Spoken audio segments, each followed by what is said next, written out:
The plaque was sitting on a black cloth beside the podium when my sister called me a thief for the last time. Melissa didn't say it to my face. She said it to Edward Stewart, the president of the Terrebonne Parish Chamber of Commerce. She kept her voice low, but we were standing near the stage at the Houma Civic Center, and sound carried. "I'm only trying to protect the company," she told him. "Nicole has a documented history of theft. She shouldn't be anywhere near our financial records." My mother stood beside her in a navy dress. My father was close enough to hear every word. Neither of them corrected her. Edward glanced at me, then at the plaque. It had Melissa's name engraved under the words, "Businesswoman of the Year." There were more than 200 people in the room. The mayor was at the front table. Half the seafood businesses in Terrebonne Parish had bought seats. Bayou Gulf Credit Union had its logo printed on every program. Melissa smiled at Edward like she'd done him a favor. Then Chief Wade Cortez walked toward us carrying a white envelope. "My name is Nicole Sims, and I'm 32. If your family has ever believed the easiest lie about you, you'll understand why I stayed quiet. Please like this video and subscribe." Before I tell you what was in Chief Cortez's envelope, I need to explain why my parents let Melissa say that in public. It started 10 years earlier, with $4,850 and a petty cash ledger at Sims Bay Seafood. My grandmother, Deborah Sims, started the company in a rented building on Grand Calais Road. By the time I was old enough to remember it, she owned the building, 2 refrigerated trucks, and a loading dock that always smelled like salt water, diesel, and wet cardboard. We sold wholesale shrimp, oysters, crab meat, and whatever else local boats could bring in reliably. Restaurants called before sunrise. Truck drivers arrived while the coffee was still brewing. Somebody was always dragging a hose across the concrete floor. My grandmother liked to say seafood didn't care whether you were tired. If the shrimp comes in at 4, she'd tell us, then 4 is when we work. Melissa was 3 years older than me. She worked in the office with our mother, Janet. Our father, Raymond, handled purchasing and the trucks. I filled whatever gap had opened that day.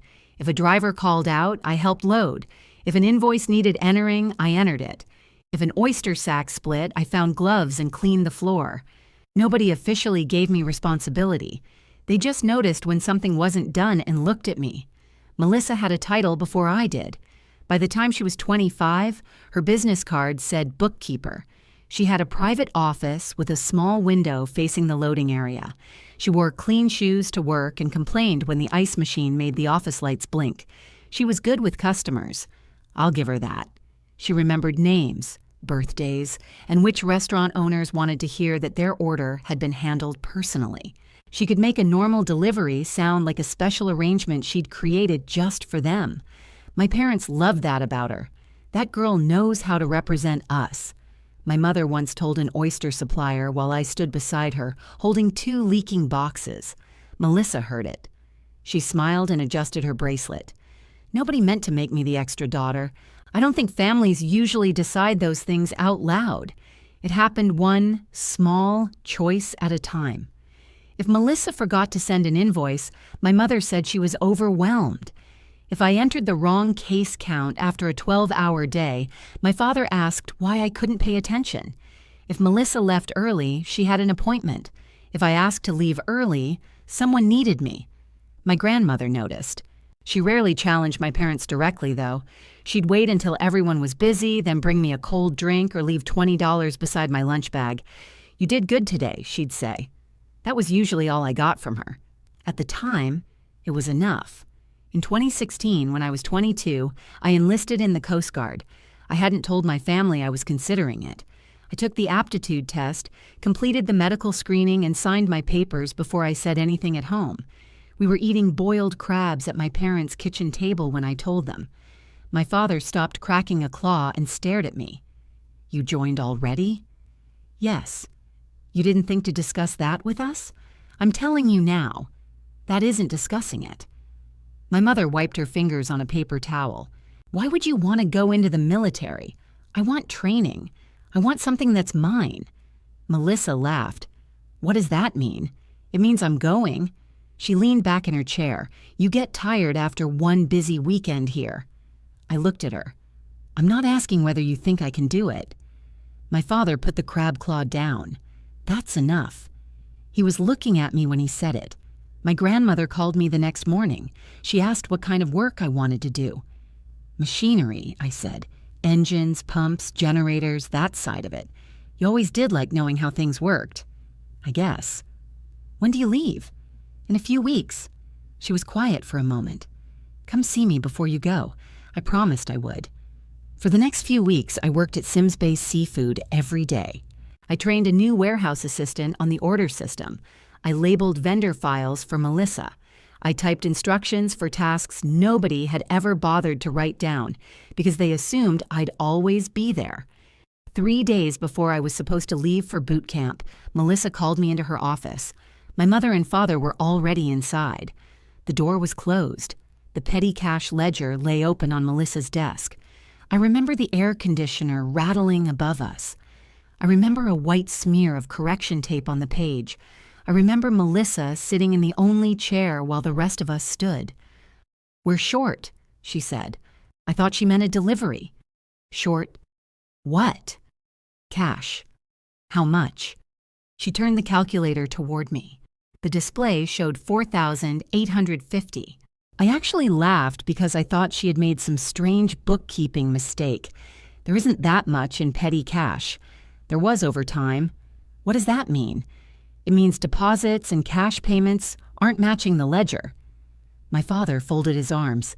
"Your sister found entries under your initials." I stepped closer to the desk. There were several lines marked with the letters NS. Some were for fuel reimbursements. Others said dock supplies or customer credit. The handwriting looked like someone trying to copy mine without understanding how I formed an S. I didn't write these. Melissa tapped the page with one fingernail. "They're your initials. Anyone can write 2 letters." My mother spoke softly, which was always worse than when she raised her voice. "Nicole, if there's an explanation, this is the time. I just gave you the explanation. I didn't do it." Melissa looked down at the ledger. "You were the one carrying cash from the office to the bank drop." "Sometimes. So were you." "I logged mine." "So did I." "Not all of it." I looked at my father. "Are you serious right now?" He didn't answer. Melissa opened a desk drawer and took out a stack of copied receipts. She had arranged them neatly and stapled them by week. "You started acting secretive right before you enlisted," she said. "Then we find missing money and you're leaving in 3 days. Those things don't have anything to do with each other." "They might." My mother pressed both hands against the back of a chair. "Did you need money for something?" "No. You bought that duffel bag. It cost $60. You've been driving to New Orleans for enlistment processing. You knew that." Melissa gave a small sigh. "Nobody's saying you're a terrible person. You're saying I stole almost $5,000. We're asking you to be honest. That sentence did something to me. Not because it was loud. It wasn't." Melissa said it with the patience of someone explaining a simple fact to a difficult person. I reached for the ledger. She pulled it back. "I want to see the dates." "You know when you handled the cash. I want to see the dates, Melissa." My father stepped between the desk and me. "Don't make this uglier than it is." I stared at him. How ugly is it supposed to be? We're trying to keep this in the family, then check the bank records. Melissa looked at our mother. My mother said, "Your grandmother doesn't need to hear about this." That told me they'd already decided what had happened. The meeting wasn't an investigation. They wanted a confession that would make their decision comfortable. I asked one more time. "Are you accusing me of stealing?" Melissa answered. "I think you took money because you were leaving anyway." My father looked at the floor. My mother looked at me with wet eyes, as if I'd done something painful to her. I waited for one of them to say Melissa was going too far. Nobody did. I walked out of the office, crossed the loading area, and took my keys from the hook near the time clock. My father followed me to the parking lot. "You leave now, you're making yourself look guilty."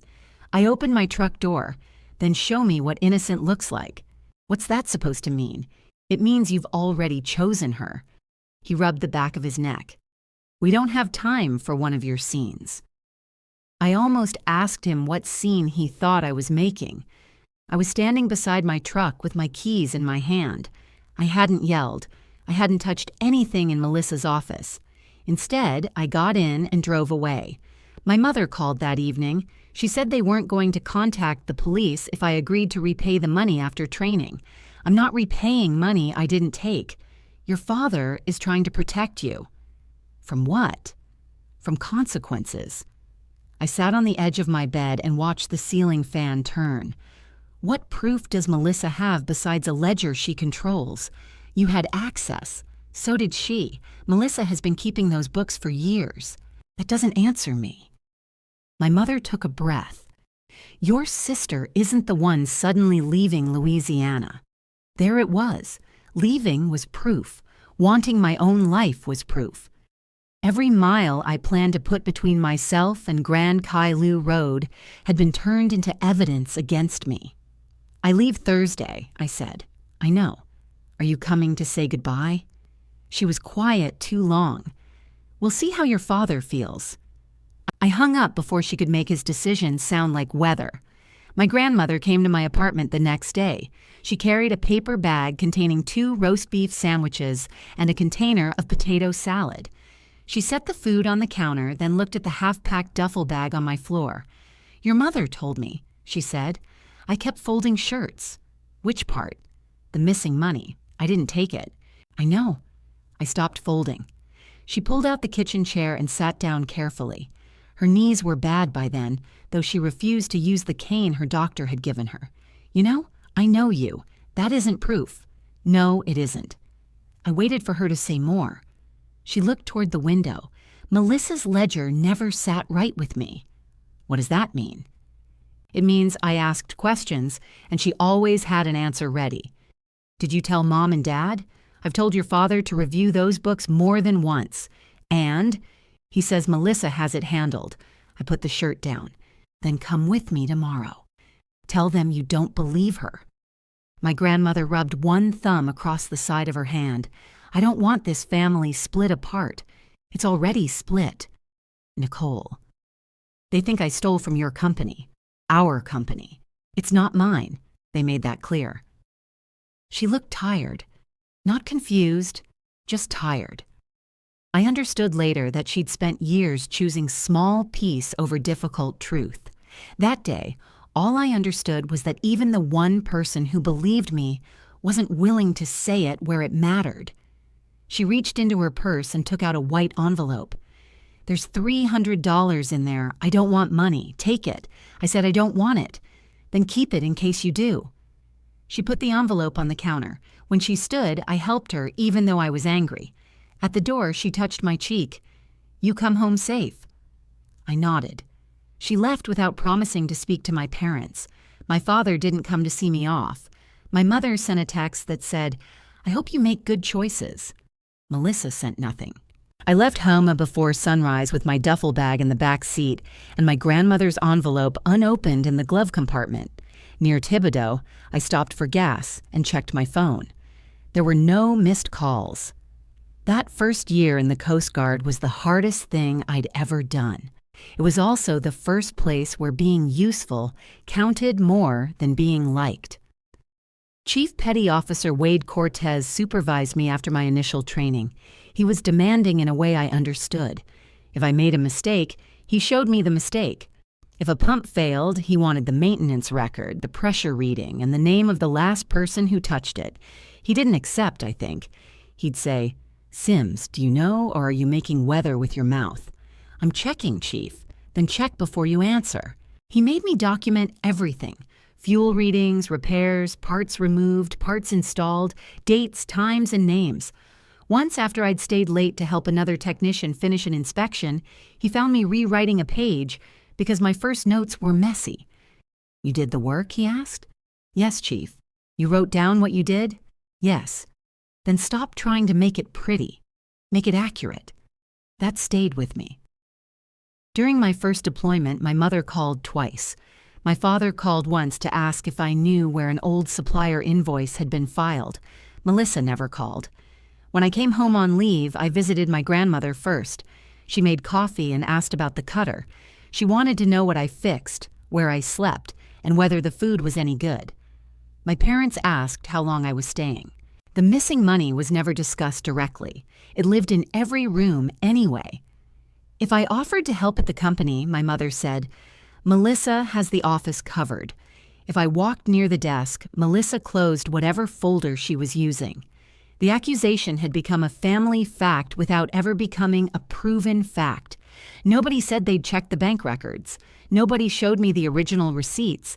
They simply treated my denial as one more dishonest thing I'd done. I served 8 years. I completed 4 deployments aboard Gulf patrol cutters. I learned engines, generators, hydraulic systems, and the value of a clean record.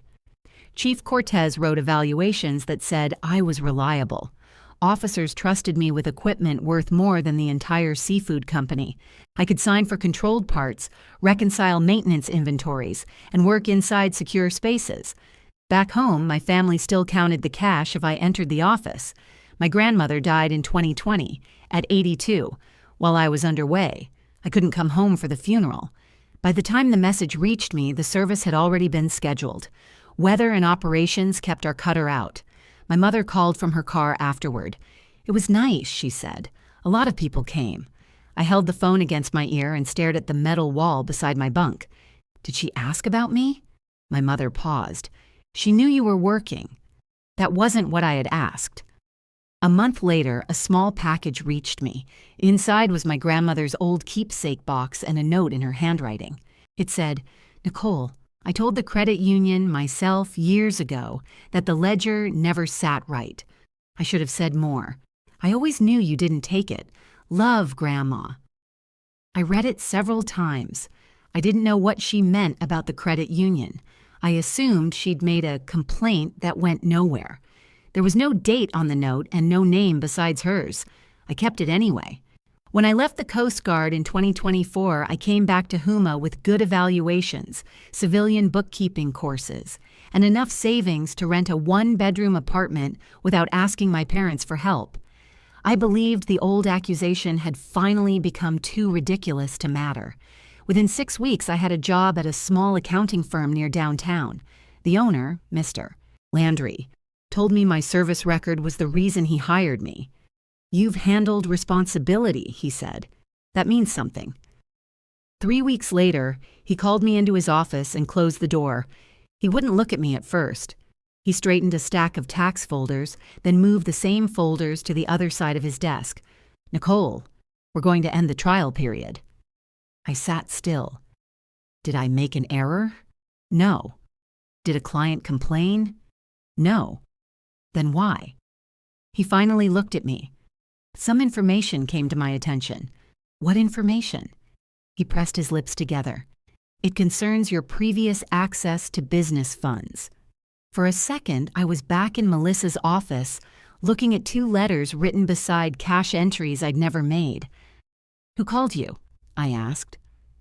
Mr. Landry's face changed. "I didn't say anyone called." "No, but someone did."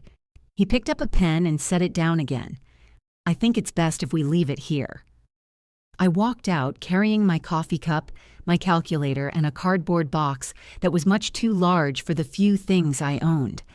At first, I told myself it was one phone call from one person holding an old grudge.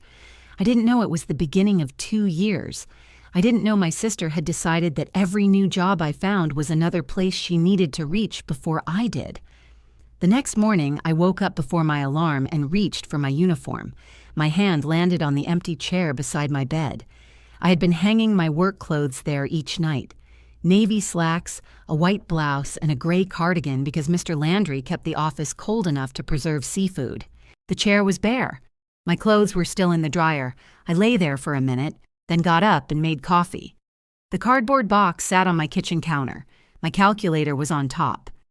Mr. Landry had given me a final check, but he hadn't given me anything in writing that explained why I'd been dismissed. That bothered me.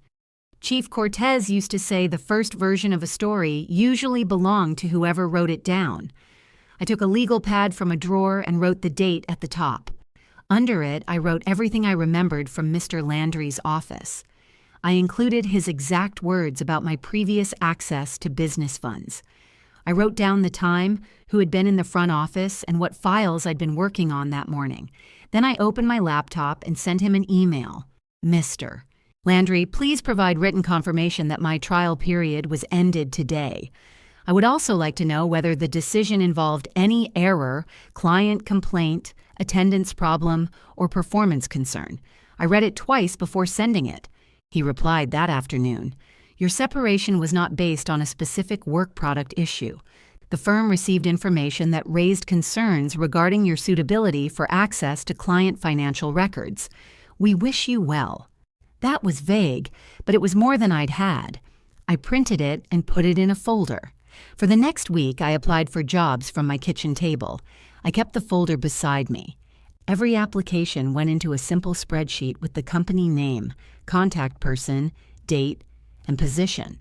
That wasn't revenge. I wasn't planning anything. I just wasn't going to let another person tell me I'd imagined what happened. A few days later, I drove back to the accounting firm. I went near closing because I knew the waiting room would be empty. The receptionist, a woman named Elaine, looked surprised when I walked in. Nicole, did you leave something? I need 5 minutes with Mr. Landry. He's finishing a call. I'll wait. She glanced toward his door. Is everything okay? I'm trying to understand why I was fired. Elaine looked down at her desk. That was the first small reaction I noticed. She had been friendly with me. We ate lunch together twice. She knew I showed up early and stayed until my work was finished. If she thought I'd been caught taking money, I expected discomfort or suspicion. What I saw was embarrassment. Mr. Landry opened his office door a few minutes later. He stopped when he saw me. Nicole, I got your email. I have one question. He looked at Elaine, then moved aside. All right. I walked into his office. He left the door partly open until I reached back and closed it. I need to know what you were told. I've already explained the decision. No, you told me information came to your attention. What information? He sat behind his desk. It's useful to me. The decision is final. I'm not asking for the job back. That seemed to surprise him. I placed a copy of his email on the desk. You said there wasn't a work issue. I want to know what someone said that outweighed my background check, my references, and the work I did here. He turned the paper slightly but didn't pick it up. I received a warning. From whom? I'm not comfortable identifying the person. Was it a client? No. A former employer? No. Someone from the Coast Guard? No. Then who? He rubbed his forehead. She said she was a relative. The office became very quiet. What kind of relative? She didn't specify. What did she say? She said you had taken money from a family business and left for the military before the matter could be pursued. That was Melissa's version, almost word for word. I held the edge of the chair, though I wasn't sitting in it. Did she give you any documents? No. Did she give you a police report? No. Did you ask for one? He looked irritated then, probably because irritation was easier than admitting he hadn't. She said your family chose not to involve law enforcement, so an unidentified person called, accused me of a crime, offered no proof, and you fired me. It wasn't that simple. What part am I missing? She knew details about your employment. What details? Your start date. The kind of client work you were doing. I hadn't posted any of that online. I hadn't changed my employment profile. The only people I'd told were my parents, my grandmother's old friend, Miss Celeste, and 2 Coast Guard friends. My mother knew the firm's name. My father knew I'd started. I wasn't sure whether either of them knew what files I handled. Melissa could have learned all of it by asking them. Was it Melissa? I asked. Mr. Landry straightened in his chair. I don't know. Did the caller give a name? She gave a first name. What was it? He hesitated. Marie. Nobody in my immediate family was named Marie. Melissa's middle name was Marie. I knew that wasn't proof. Plenty of women in Louisiana used Marie. It could have been anyone. Still, my skin went cold. Do you have the phone number? It came through the main line. Elaine would have written it down. I'm not giving you private phone records. It wasn't a client call. Nicole, you need to let this go. There was that sentence again. I picked up my copy of the email. Did you call any of my references before you fired me? I had already called them when I hired you. That wasn't my question. He looked toward the closed door. No. I nodded. Thank you. That's all I needed. He stood as I reached the door.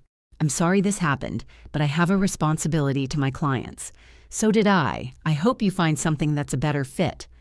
I opened the door. Mr. Landry, I was a good fit. You just didn't ask the right person a second question. Elaine kept her eyes on her monitor while I crossed the waiting room. I didn't feel powerful when I left. I felt unemployed. My car had been sitting in the late afternoon sun. The steering wheel burned my palms.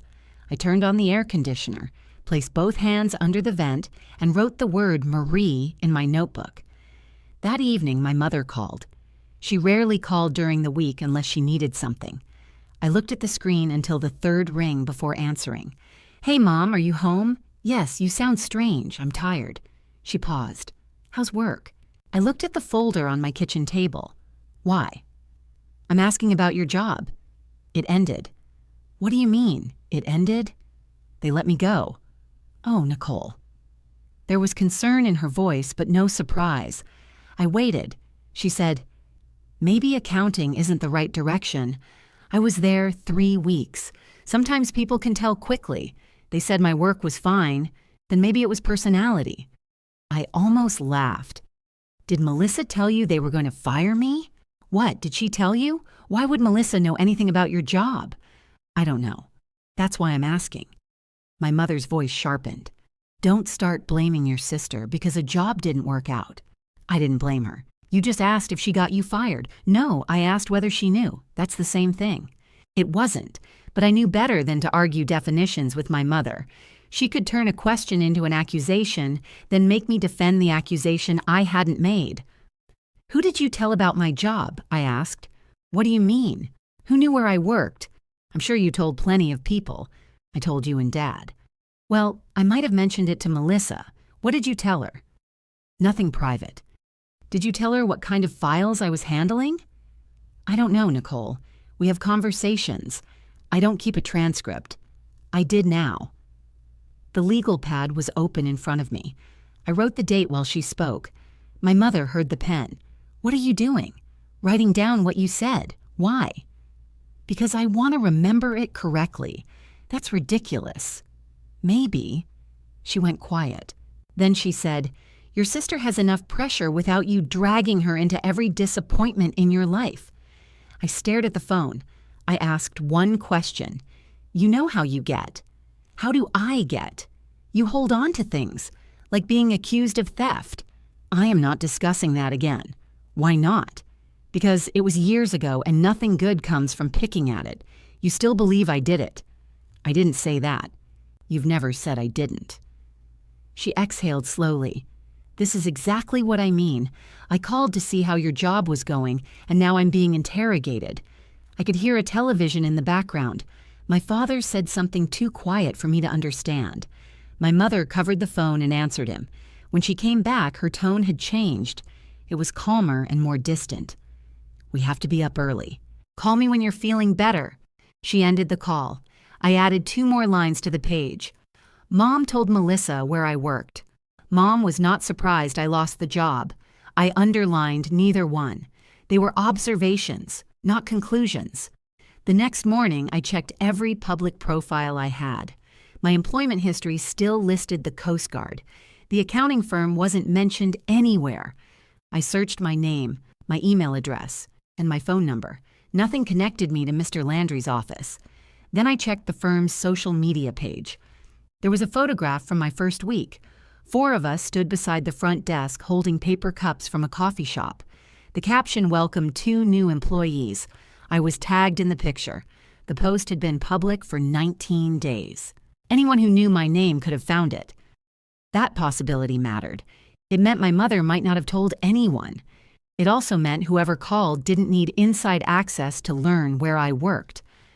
I saved a copy of the post and noted the date. After that, I made my profiles private. I removed the tag and asked the firm to take my name out of the caption. I also changed the way I searched for work. I stopped applying through public job boards. I sent resumes directly to office managers.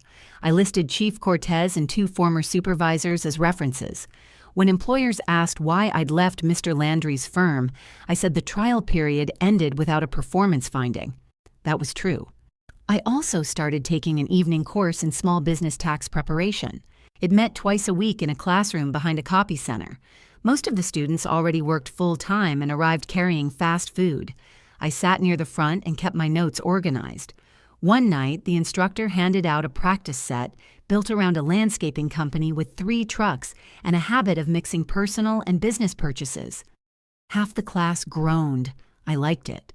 Numbers didn't change because someone lowered her voice or cried at the right moment. A receipt either matched or it didn't. A deposit either reached the account or it didn't. After class, the instructor stopped me near the door. "You looking for work?" "Yes. I know a firm that needs a junior bookkeeper, mostly business clients. Payroll, monthly reports, reconciliations. Are they hiring now?" "They will be after the holidays." She gave me the office manager's email address. The firm was larger than Mr. Landry's. It occupied the second floor of a brick building near Tunnel Boulevard. There were 12 employees, an actual break room, and a locked records area that required a code. I applied quietly. The office manager called me for an interview in January of 2025. A week later, I met the owner, Ms. Fontenot. She asked directly about my short stay at the previous firm. "The trial period ended," I said. "There was no performance complaint. Why did it end?" The owner received an anonymous allegation about something that supposedly happened before my Coast Guard service. "What kind of allegation?" "Theft from my family's company." Ms. Fontenot looked at my resume. "Were you charged?" "No." "Was there a police report?" "Not that I'm aware of." "Did the Coast Guard know?" "My background was reviewed. I served 8 years and held positions of trust." She tapped the page. "Your references are strong." "I know." That came out firmer than I intended. She looked at me for a second, then smiled slightly. "Good. You should know. She hired me 2 days later. I asked that my name not be posted online. I told her I'd had trouble with unwanted contact after leaving the service. It wasn't the whole explanation, but it was enough. On my first morning, Lauren Porter showed me how the office handled client folders and where everyone kept their coffee. Lauren was direct, quick, and impossible to offend with normal human behavior. She told me which printer jammed, which chair rolled backward without warning, and why I should never eat the tuna salad from the deli downstairs. "The bread gets wet," she said. "Nobody deserves that at lunch." I liked her immediately. For the first 2 months, nothing happened. I arrived at 8. I reconciled client accounts, entered payroll adjustments, and learned the filing system. Ms. Fontenot checked my work closely at first. Then she stopped checking every line. I didn't tell my parents the name of the firm. When my mother asked, I said I'd found temporary bookkeeping work. When my father asked where, I told him it was near Tunnel Boulevard. Melissa didn't ask at all. Then, on a Wednesday morning in March, the front receptionist transferred a call to Lauren by mistake. Lauren listened for less than a minute. "No, ma'am," she said. "I can't discuss an employee with you." She listened again. "You'll need to speak to the owner." After she hung up, she looked across the divider at me. That was strange. What was? A woman asking whether we'd done a proper background check before hiring our new bookkeeper. I kept my hands on the keyboard. Did she give a name? No. She said she was a concerned relative. This time, I didn't wonder whether I was imagining it. I opened the spreadsheet I'd started after Mr. Landry fired me and entered the date, the time, Lauren's name, and the exact words she had heard. Lauren looked at what I had typed. "You're keeping a log?" "I am now." "Has this happened before?" "Yes." She pulled her chair closer to my desk. "What did the woman say last time?" "I don't know exactly. My old boss wouldn't tell me much." "Was it family?" "I think so." Lauren waited, but I didn't give her a name. I still had suspicion, not proof. She nodded toward my screen. "The call came in at 9:14. Put that down." I added the time. "Did she sound old?" I asked. "Not really. Was there an accent?" "Everybody here has an accent. You know what I mean." She sounded local, maybe around our age, calm. She didn't sound angry. That fit Melissa better than anger would have. Melissa rarely sounded angry when she wanted something. She sounded reasonable. It made other people feel rude for questioning her. What else did she say? She asked whether we knew you'd been accused of taking money from an employer. Did she say which employer? Your family's company. Did she say how much? No. Did she ask for Ms. Fontenot? After I told her I couldn't discuss you, I looked toward the owner's office. The door was closed. Did you transfer her? No. I gave her the general email address. My stomach tightened. Lauren noticed. You should tell Ms. Fontenot before that woman does. I told her about the accusation when she hired me. All of it? Everything I knew. Then go remind her. I saved the spreadsheet and walked to Ms. Fontenot's office. She was reviewing a payroll report. I waited until she looked up. Someone called about me. Her expression didn't change. Who? A woman who said she was a concerned relative. What did she want? To warn you that I'd been accused of stealing from my family's business. Ms. Fontenot set the report down. Did she leave a name? No. Did Lauren take a number? No. She gave the caller our email address? Yes. She leaned back in her chair. You believe it's the same person who contacted your former employer. I can't prove that. Do you know who it is? I have a strong suspicion. That isn't what I asked. No, I don't know. Who do you suspect? I hesitated. My sister. Why? She was the one who first accused me. Ms. Fontenot folded her hands on the desk. You told me the accusation came from your family. You didn't say your sister was still pursuing it. I didn't know she was. Have you spoken to her? Not about this call. You need to handle whatever is happening outside this office. I understand. No, listen to me. I'm not saying I believe the caller. I'm saying I can't have someone repeatedly disrupting the office or contacting clients. She hasn't contacted clients. Not that we know. That possibility hadn't occurred to me. Ms. Fontenot saw it on my face. If this person contacts you directly, she said, do not argue with her. Save everything. If she contacts the office again, tell me immediately. I will. And Nicole, yes? Don't start chasing rumors during work hours. I won't. I returned to my desk. Lauren rolled over and whispered, How bad? She wants it kept outside the office. That's fair. I know. She also didn't fire you. No. Lauren gave me a small nod. Then do your work. I did. No email arrived that day. Nothing came the following week either. By April, I had almost convinced myself the caller had given up. Ms. Fontenot started assigning me monthly reconciliations without reviewing every entry. In May, she let me handle payroll corrections for 2 restaurant clients. I caught a duplicate payment that had been entered under slightly different vendor names. She came to my desk holding the report. You found this? Yes. How? The invoice number repeated, but the vendor name was shortened on the second entry. She looked at the pages again. Good catch. Thank you. A week later, she gave me access to a group of larger business accounts. It wasn't a formal promotion with a new title. It came with an extra $1.75 an hour and permission to work directly with clients instead of routing every question through Lauren. I signed the access form on a Friday afternoon.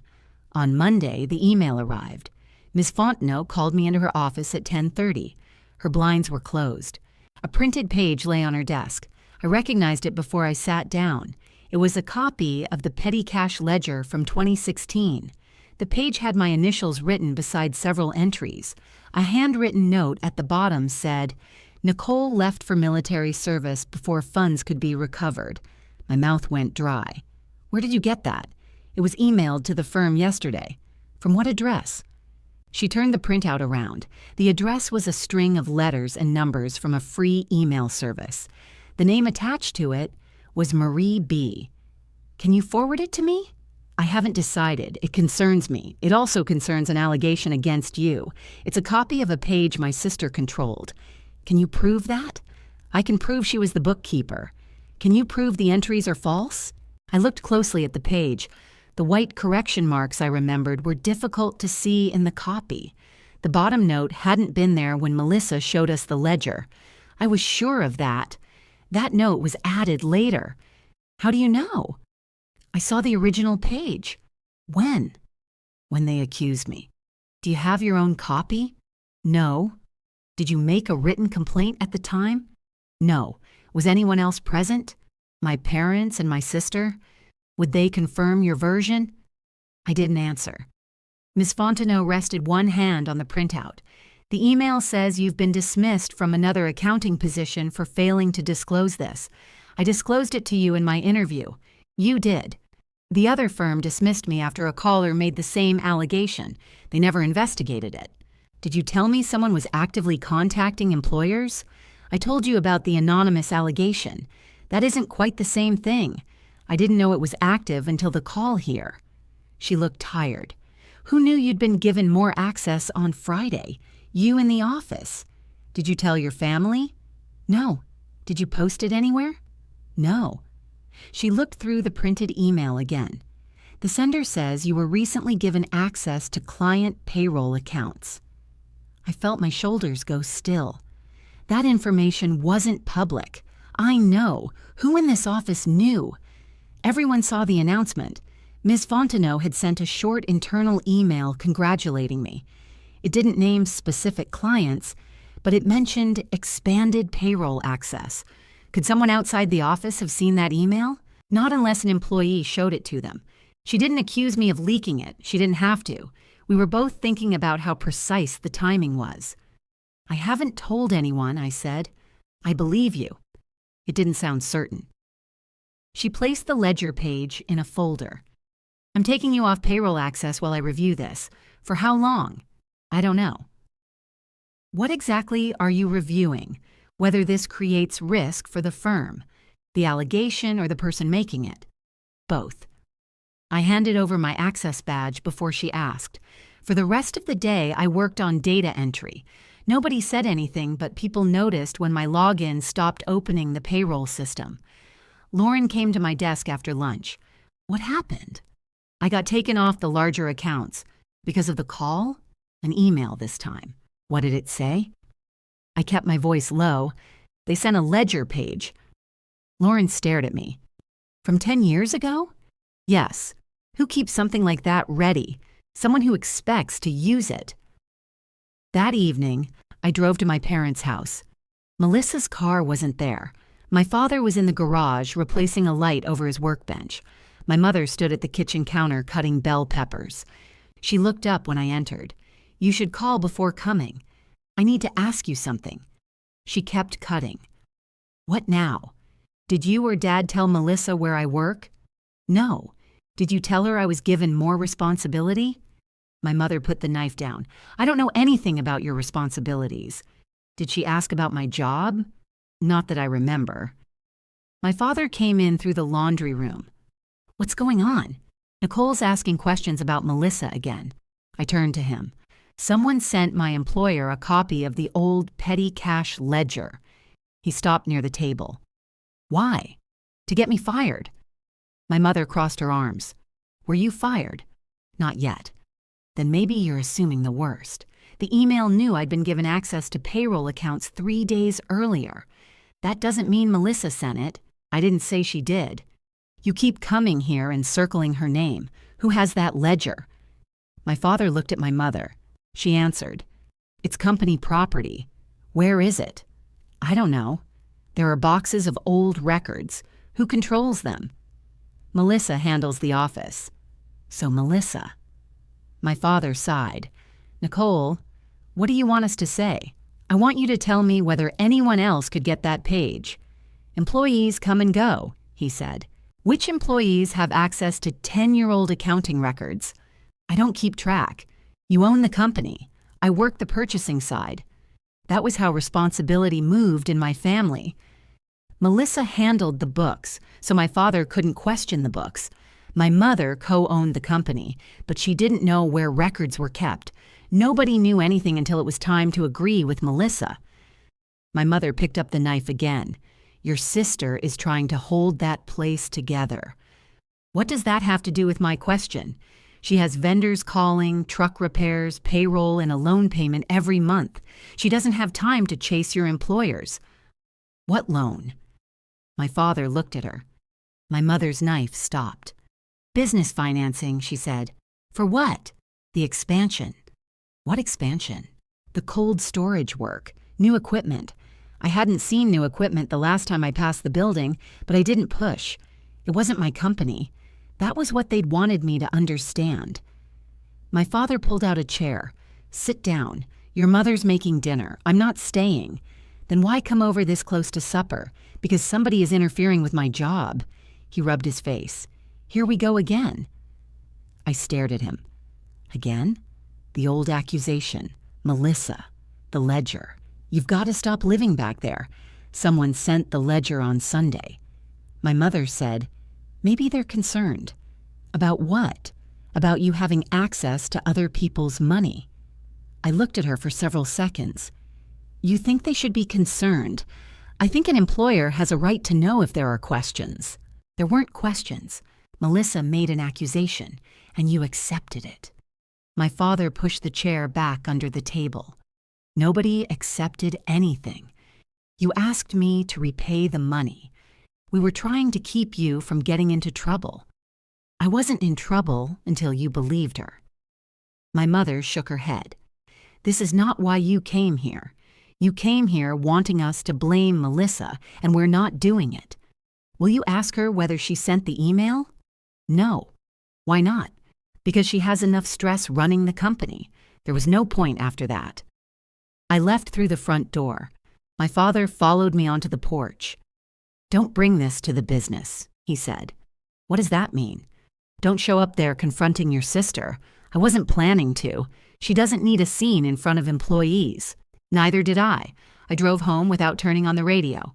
2 days later, Ms. Fontenot called me in and ended my employment. She said the firm couldn't carry an unresolved credibility issue involving financial access. She gave me 2 weeks of pay and a letter confirming there had been no proven error in my work. I asked whether she had contacted the sender. The address no longer exists, she said. Did you call my Coast Guard references? Yes. What did they say? That you were dependable. And that wasn't enough. She looked at the folder on her desk.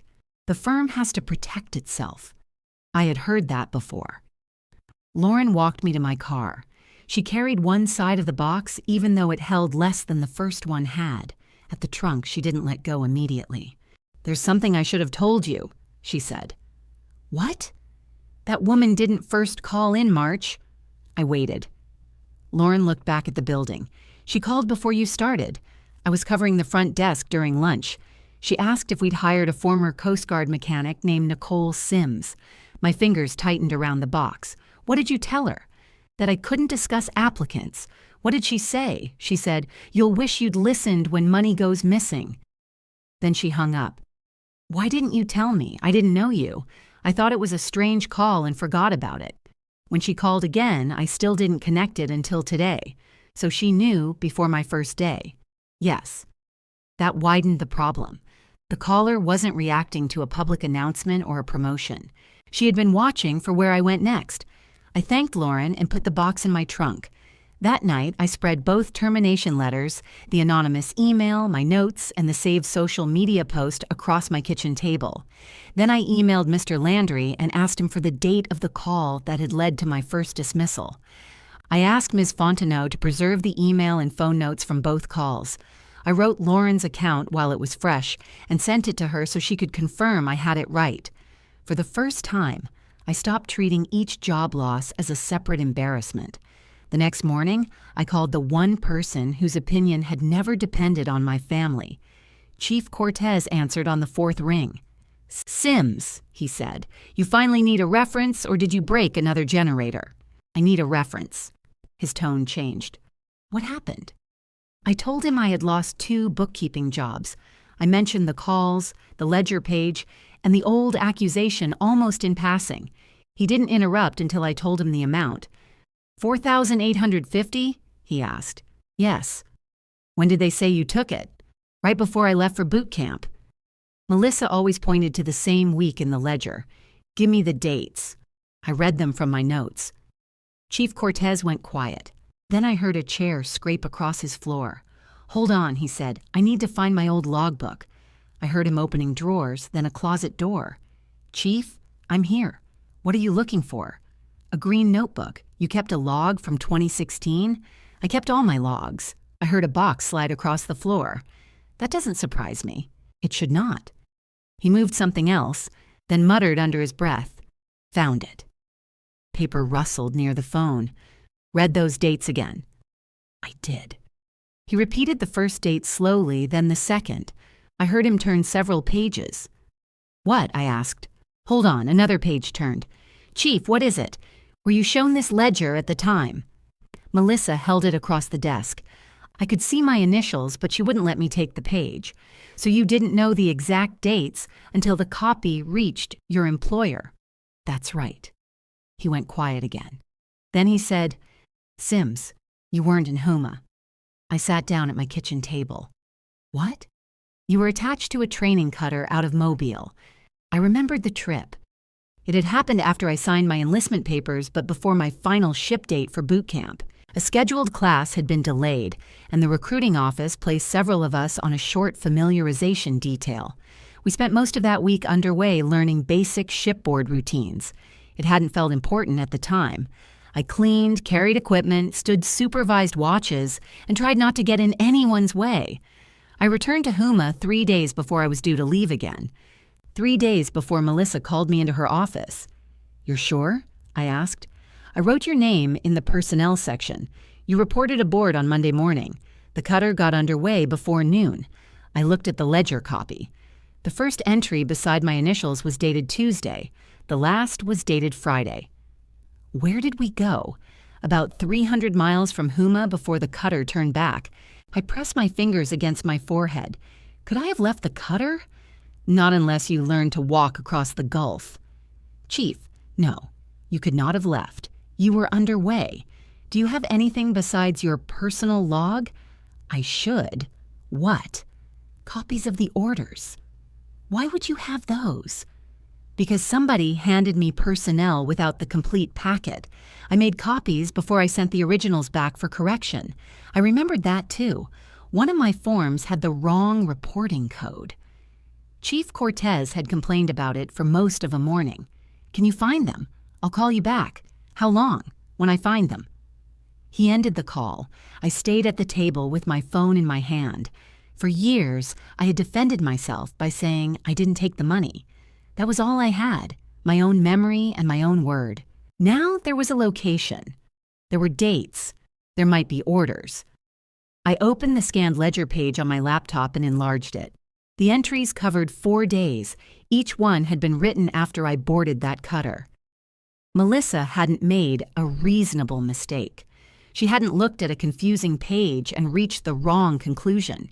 She had chosen dates when I was gone, put my initials beside them, and then used my departure for boot camp to make the lie sound true. The accusation had been built.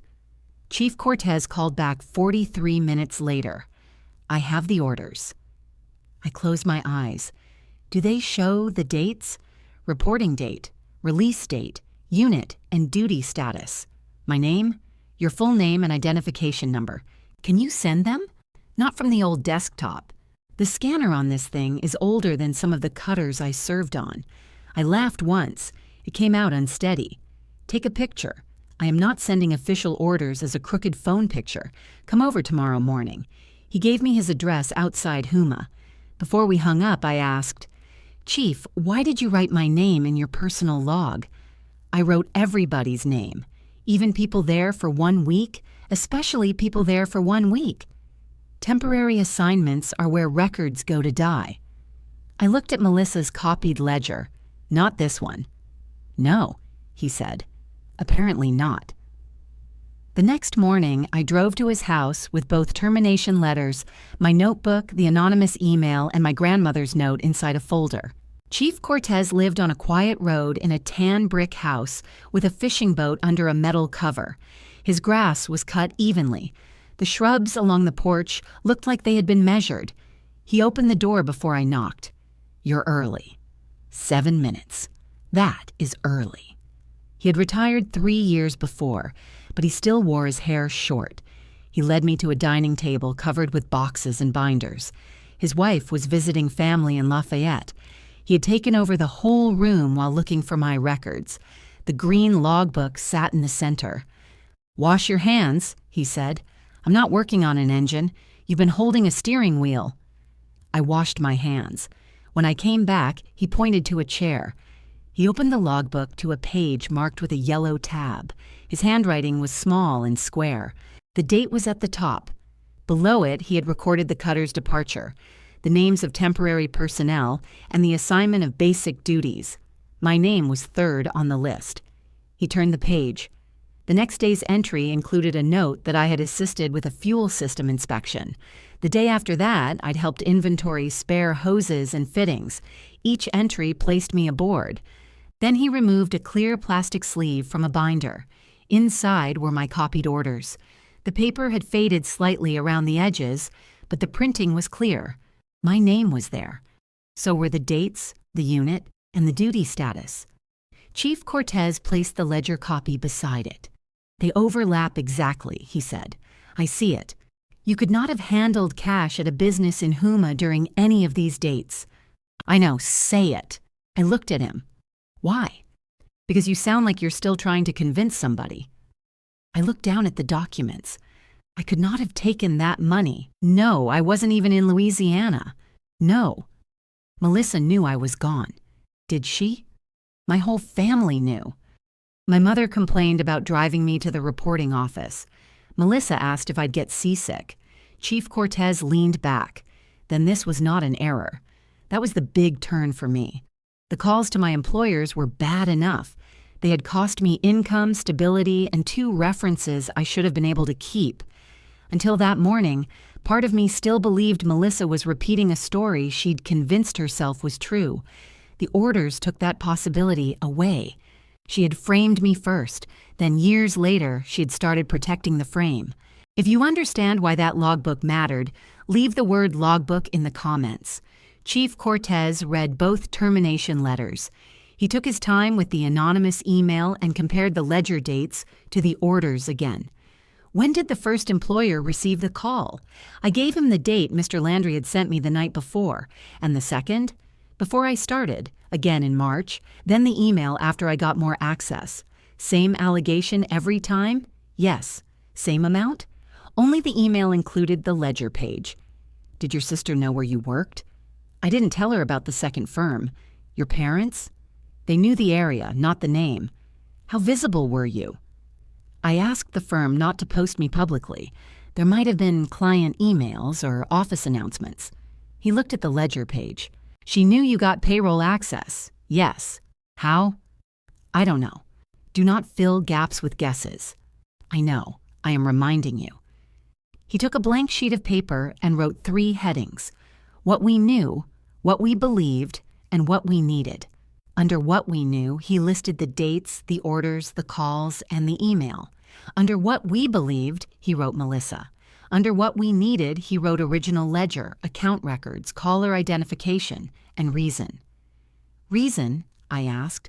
She has spent almost a year following you from one employer to another, because she hates me. That is not a reason. Plenty of relatives dislike each other without tracking employment. She doesn't want anyone questioning what happened. Why now? Because I came home. You came home with bookkeeping training. I looked at him. He tapped his pen beside the word reason. That may matter.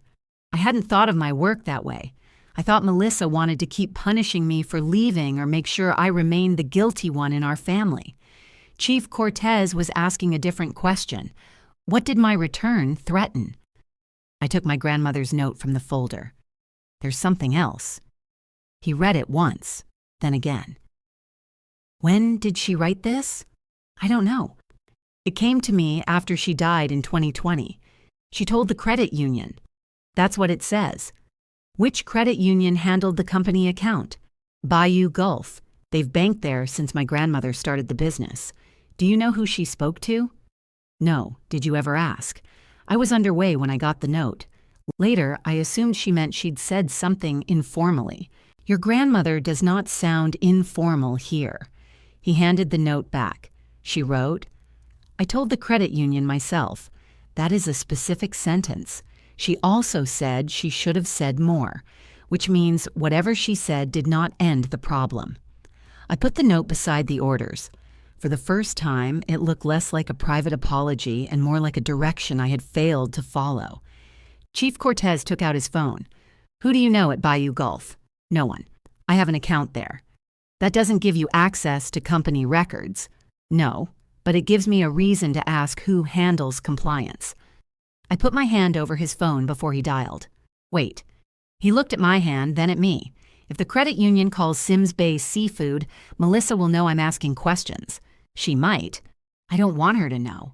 "Then what do you want?" I looked at the papers spread across his table. I want to understand this before she gets a chance to explain it away. Chief Cortez lowered the phone. "That is reasonable." He gave me copies of the log pages and orders. He kept the originals in their sleeves. I drove home with the copies flat inside my folder. At the turn for Grand KU Road, I almost drove to the company. I pictured walking into Melissa's office, putting the orders on her desk, and asking why she wrote my initials beside dates when I was 300 miles away. In my head, she denied writing them. Then she said someone else must have done it. Then she cried and asked why I was trying to ruin the family. My mother stepped between us. My father told me to lower my voice even though I wasn't raising it. By the time the light changed, I knew exactly how that conversation would go. I drove past the turn. At home, I placed the orders beside my grandmother's note and photographed each page. I saved copies on an external drive and emailed another set to an account my family didn't know. Then I called Lauren. "Do you remember the exact words from the first call?" "I think so. I need you to be certain." She was quiet. "Why?" "Because I found proof I couldn't have taken the money." "What kind of proof?" "Official orders. I was at sea on the dates in the ledger." Lauren let out a slow breath. "So whoever sent that page knew it was false." "That's what I'm trying to establish." "You think it was your sister?" "Yes. It was the first time I said it plainly to someone outside my family." Lauren said, "The caller used your full name and said you were a former Coast Guard mechanic. She said we'd regret hiring you when money went missing. Would you put that in writing?" "Yes. Only what you remember. Don't add anything." "I know how statements work, Nicole. Sorry." "No, you're right. I'll send it tonight." Her email arrived an hour later. I printed it and added it to the folder.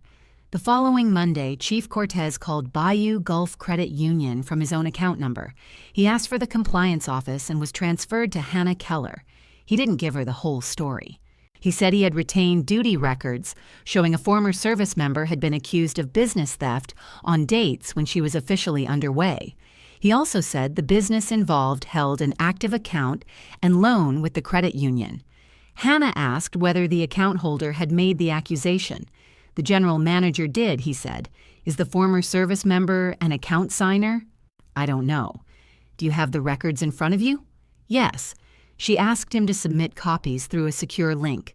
She made it clear that she could not discuss Sims Bay Seafood's account with either of us unless her review created a compliance reason to do so. Chief Cortez sent the orders, the relevant log pages, the ledger copy, and my grandmother's note. 3 days passed. On the 4th morning, Hannah called me. Her voice was careful.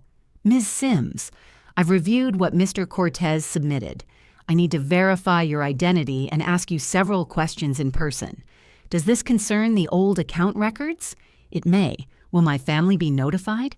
Not before I determine whether notification is required." I wrote down the appointment time. Bayou Gulf Credit Union sat on Barrow Street in a low building with dark windows and a drive-through lane along one side. Chief Cortez met me in the parking lot. Hannah came to the lobby herself. She was carrying a thin file. In her office, she checked my identification, compared it to the orders, and asked me to explain how I received the ledger page. I told her about the anonymous email. She asked whether I had ever been authorized to sign checks for Sims Bay Seafood. "No." "Did you make company deposits?" "Sometimes." "Did you handle petty cash?" "Yes, but I didn't control the ledger." "Who did?" "Melissa." Hannah made a note. Then she picked up my grandmother's message. Your grandmother spoke to this credit union in 2020, she said. Her inquiry caused copies of older account records to be placed in a review file. That file remained attached to an active business account and later to a loan record. So you still have the records? We have archived signature cards and canceled checks that would otherwise be near or beyond normal retention. The review file preserved them. Can you look at them? She glanced at Chief Cortez, then back at me. Your documented location gives me professional cause to compare what we retained against the allegation attached to those dates. She stood and reached for the thin file. I've requested the archive. It should be delivered to my office this afternoon. We left the credit union and walked to a diner across Barrow Street. Chief Cortez ordered coffee.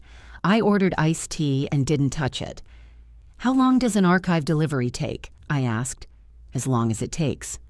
That isn't an answer. It is the only one available. He stirred cream into his coffee. I watched cars turn into the credit union parking lot.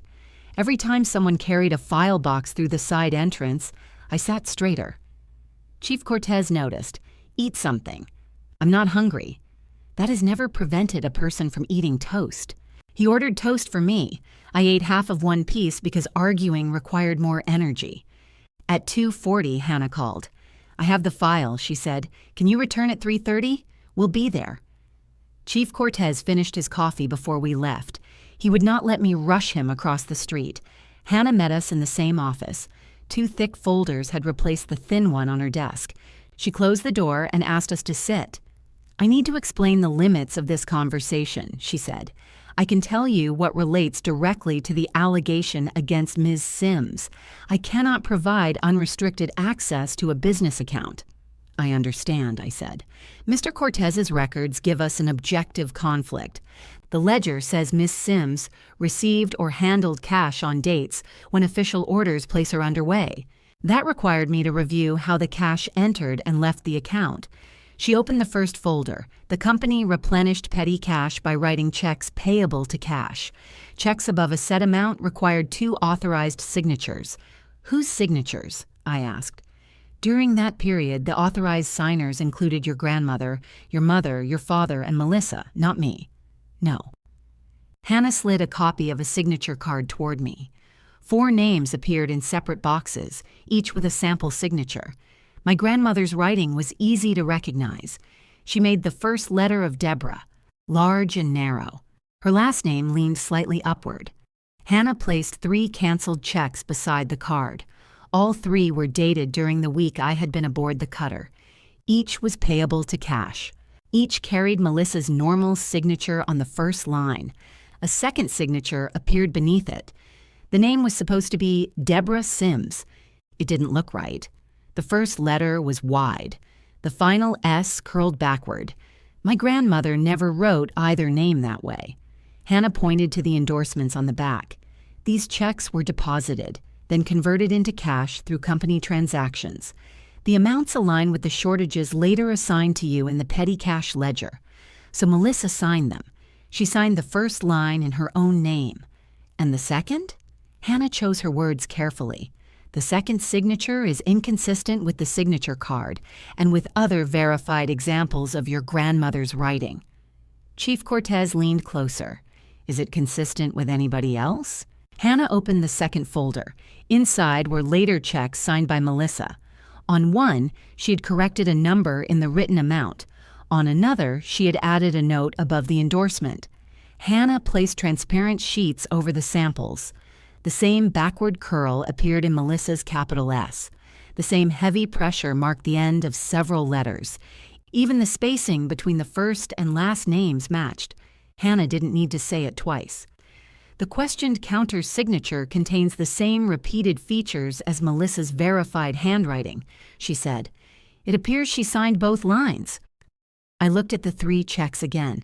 Melissa forged Grandma's name. That is what the records indicate, and put my initials in the ledger. Yes. Why would she need both? To make the money leave the bank account and make the cash shortage appear to belong somewhere else. The amount wasn't one withdrawal. It was several checks and ledger entries combined. Melissa had made it look like routine petty cash movement, then assigned the missing total to me. She knew I was leaving. She knew my parents would see my departure as guilt. She knew my grandmother's questions could be dismissed if the ledger pointed toward the daughter who was already gone. Chief Cortez asked, "Did this stop after 2016? Hannah looked at him. No. That one word changed the room. She removed another group of canceled checks. The dates continued into 2017, then 2018.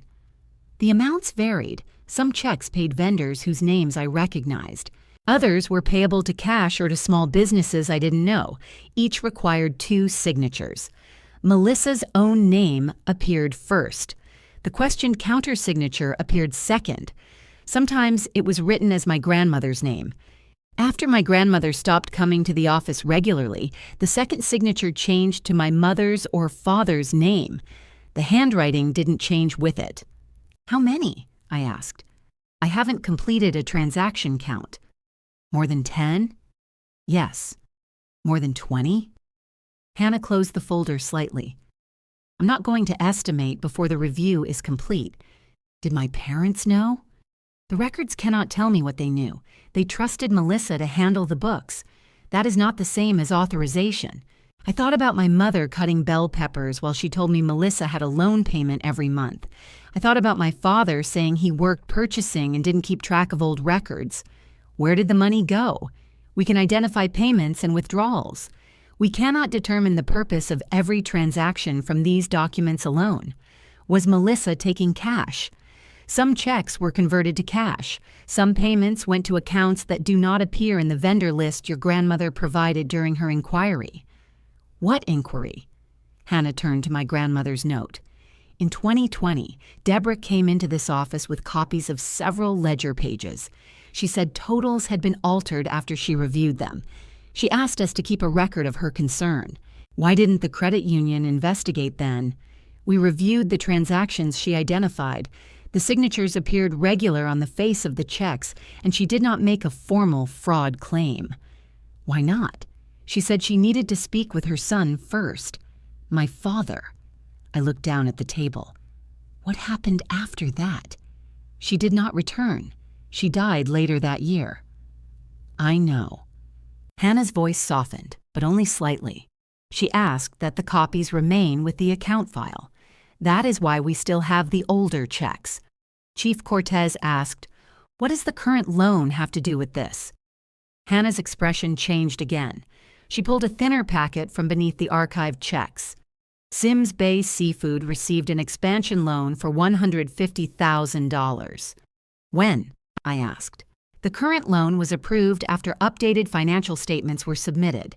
Submitted by Melissa? She was the company representative who prepared them. What did they say? That the business had stable cash flow, manageable liabilities, and sufficient revenue to support the expansion. Was that true? The account activity does not match all the figures provided." I thought about my mother mentioning cold storage work and new equipment. I had driven past the building several times. There was no new addition. The loading area looked exactly as it had when I left. What was the loan supposed to pay for? Cold storage improvements, equipment, and operating expansion. Did the company buy them? Some equipment purchases appear in the records. Some. Hannah nodded.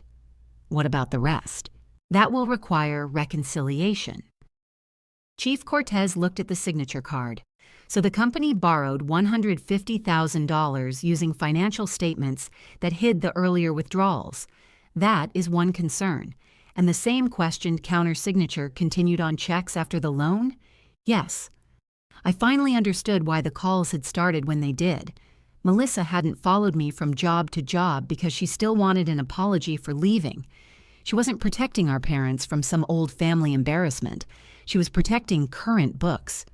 I had come home with 8 years of records discipline and civilian bookkeeping training. I was applying to firms that handled local business accounts. Sims Bay Seafood had borrowed money using numbers Melissa prepared. The company's bank records still carried the same handwriting she had used when she framed me. If I rebuilt my reputation, my parents might eventually ask me to look at the company books. A lender might hire a firm where I worked. A restaurant client might mention Sims Bay Seafood during a reconciliation. I didn't need direct access to become dangerous to her. I only needed credibility. That was what she had been taking from me. Every call had the same purpose. Keep Nicole known as a thief. Make sure no employer trusted her near records. If she ever questioned Melissa's numbers, the family could dismiss her before opening a folder. The timing after my increased payroll access made sense, too. Melissa wasn't just watching where I worked. She was reacting whenever I looked more established. Chief Cortez turned toward me. You see the reason now? Yes, say it clearly. She needed me discredited because she was still moving money. Hannah corrected me. Because the account shows transactions requiring review. Be precise until that review is complete. I nodded. She needed me discredited because I could recognize the same pattern she was still hiding. That is supportable, Hannah said. I asked whether she could give me copies, not of the full account file. I can provide written confirmation that the ledger dates conflict with your documented duty status. I can also preserve the handwriting comparison and refer the account for internal review. Will you contact my parents? Eventually, the account holders will need notice. Will Melissa receive that notice? She is an authorized representative. I looked at Chief Cortez. Once the credit union contacted the company, Melissa would know someone had reached the records. She would have time to blame an employee, replace documents, or convince my parents I was attacking the business. Hannah seemed to understand what I was thinking. Digital account records cannot be changed by the company, she said. The archived checks are in our custody. Whatever happens to the office copies will not alter what we hold. When does the loan get reviewed? Loans above $100,000 receive an annual compliance reconciliation. This one is due in the spring. It was late in 2025. Spring was months away. Can you review it sooner? I can document the concern now. A full fraud referral requires an established internal process, especially where multiple authorized signers and owners are involved. Even with the forged signatures? Question signatures.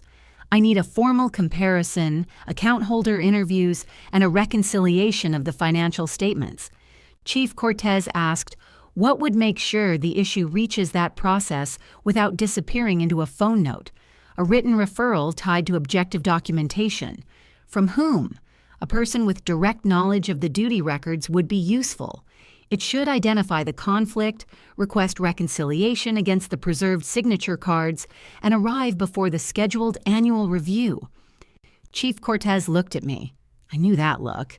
He had used it when a repair finally made sense, and the next step was obvious. Hannah closed both folders. For now, I am placing a preservation hold on these records. That does not mean I have reached a final conclusion. It means nothing in this file will be destroyed under a normal retention schedule. When will the company be notified? Not today. Outside, Chief Cortez and I stood beside my car. Traffic moved along Barrow Street. Somebody in the drive-through lane dropped a deposit tube and had to open the car door to reach it. I held my folder against my side.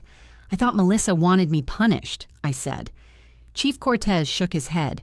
Punishment was useful. It was not the objective. The objective was making sure nobody trusted me. Yes, so if I ever said her books were wrong, everyone would hear it from the thief. He looked back at the credit union. She built herself an answer before you knew which question to ask. I unlocked my car. What do we do now? We make sure the right question reaches the right desk in writing. Chief Cortez wrote the first draft by hand. He called me 2 days later and told me to come to his house. When I arrived, the page was waiting on his dining table beside the green logbook. I read the opening paragraph. To whom it may concern, it began. I am Wade Cortez, retired Chief Petty Officer, United States Coast Guard. I am writing regarding former machinery technician Nicole Sims and an allegation involving $4,850 reportedly removed from Sims Bay Seafood in 2016. The letter identified the ledger dates.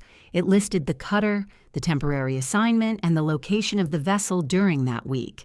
Then it said, Miss Sims was under my direct supervision while underway approximately 300 miles from Houma, Louisiana. She could not have been physically present at Sims Bay Seafood on the dates attributed to her. I read that sentence twice. Chief Cortez waited. "You wrote, 'could not have been,'" I said. "That is correct. Not was unlikely to have been. She was on my cutter." I kept reading. The next paragraph requested that Bayou Gulf Credit Union reconcile the archived signature cards and canceled checks against the ledger entries.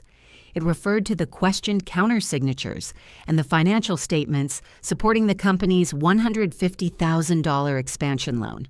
The final sentence asked that the letter be placed in the permanent compliance file before the spring reconciliation. I set the page down. It's one page. That is generally how one-page letters work. I thought there'd be more. More what? Explanation. The attachments explain it. He had prepared a list, copies of my orders, the relevant logbook pages, the ledger page, Lauren's statement, my 2 termination letters, my grandmother's note. "What about Melissa?" I asked. "What about her? You don't name her as the person who forged the signatures. I did not witness her sign them." Hannah matched the handwriting. Hannah said the questioned writing contains the same repeated features. Her office will make the formal finding. So we leave her name out? We leave unsupported conclusions out. I sat across from him. That feels careful. It is supposed to feel careful. She hasn't been careful with my name. That does not lower our standard. I looked at the letter again. That was why it worked. It didn't ask anyone to believe that Melissa was cruel. It didn't ask the credit union to understand our family. It stated where I had been, who had supervised me, what records proved it, and which account documents no longer made sense. Chief Cortez tapped the bottom of the page. "I need Hannah to confirm the wording about the loan review. Then I sign. Can she help write it? She cannot write a referral to herself. Right. She can tell us whether the request is accurate." We met Hannah the following week. She read the letter without speaking. She circled one phrase and crossed out another. "Don't say the loan was obtained through fraud," she said. "That determination has not been made." "What should it say?" I asked. "Say the loan was supported by financial statements that appear inconsistent with preserved account activity." Chief Cortez made the correction. Hannah circled the word forged. For the referral, use questioned. If the comparison is confirmed during reconciliation, the final record can use stronger language. I knew she was right. I still hated watching the language become softer. She noticed. "Precise does not mean weak," she said. "I know." "Do you?" "I'm learning." She returned to the letter. The spring reconciliation was scheduled for March of 2026. To guarantee the referral entered the review packet, Hannah needed it by the middle of February. "Will the company know the letter came from us?" I asked. "Once formal account holder interviews begin, the underlying concern may be disclosed. Will you disclose my employment records? Not unless they become relevant. Will Melissa see Lauren's statement? Not automatically." Chief Cortez asked whether the referral could remain restricted until the reconciliation file was opened. Hannah nodded. "I can mark it as compliance work product. That limits internal access. It does not make the information permanently confidential." "We only need time," he said. "For what?" I asked after we left. "For the records to get beyond one person's control." He meant Melissa. At home, I created a separate binder for the referral. I numbered every attachment and made an index. Attachment 1 was Chief Cortez's letter. Attachment 2 was the official order copy. Attachment 3 was the duty log excerpt. Attachment 4 was the ledger page. Attachment 5 was the anonymous email. Attachment 6 was Lauren's statement. Attachment 7 contained the termination letters. Attachment 8 was my grandmother's note. I kept the originals elsewhere. Chief Cortez came over that Saturday to check the packet. He sat at my kitchen table and compared every copy to the original. "You changed the order," he said. "The ledger should come after the duty records." "Why?" "So the person reading sees the alibi before the accusation." He considered that. "Good." He checked each date. He checked that the identification number on my orders was partly covered in the copy. He made sure Lauren's statement contained her signature and the date. Then he reached my grandmother's note. "We need to verify this." "How? Do you have other examples of her handwriting?" I took the keepsake box from my bedroom closet. Inside were birthday cards, grocery lists, and 2 recipes my grandmother had written on index cards. One recipe was for shrimp stew.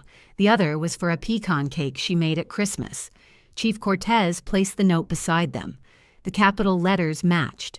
The upward slant in Sims matched. So did the way she crossed the letter T. "Hannah has the account record showing your grandmother appeared at the credit union," he said. "That supports it." I added copies of 2 birthday cards behind the note. The packet was complete except for independent confirmation of the orders. Chief Cortez's retained copy was strong, but it was still a copy he had kept personally.